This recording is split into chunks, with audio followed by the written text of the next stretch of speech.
आज आप लोगों के साथ बहुत ही अच्छा लग रहा है और जितने लोग, जितने भाई, भैया, चाचा, माता, बहन, हमारे दोस्त आप लोग देख रहे हैं, सबको मेरा दिल से प्रणाम। कुछ मस्ती, होली के मूड में हैं हम लोग। थोड़ा सा मस्ती अगर हो जाए तो बुरा मत मानिएगा, पहले ही सॉरी बोल दे रहा हूं मैं अपने ऑडियंस से।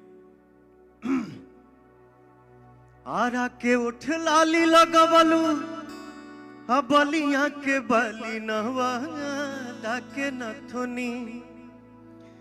आरा के उठ लाली लगवलू, बलिया के बली नहवा के नथुनी। त कौना जिला के जिलेबी हाओ ए बबुनी। कौना जिला के जिलेबी हाओ ए बबुनी।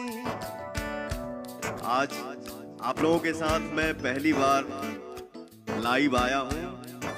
जो भी मिस्टेक हो क्षमा चाहता हूं आप सब से भी।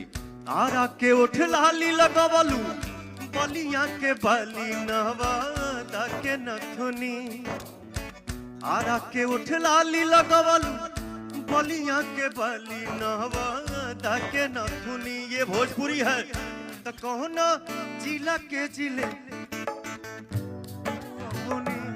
कौना जिला के जिलेबी हाउ ए बबुनी।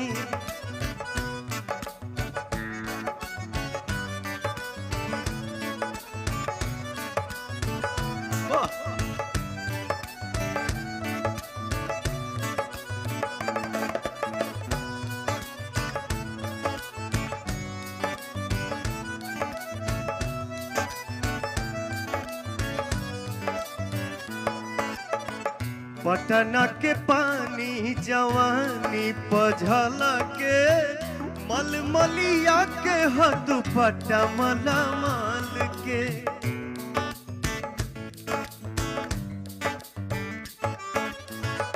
पटना के पानी जवानी पझल के, मलमलिया के हद पटा मलमल के। बक्सर के बिंदिया सटलू, चंपारण के चश्मा होला गेलू सुगनी। बक्सर के बिंदिया सटलू, चंपारण के चश्मा होला गेलू सुगनी। त कौना जिला के जिलेबी हाउ ए बबुनी। कौना जिला के जिलेबी हाउ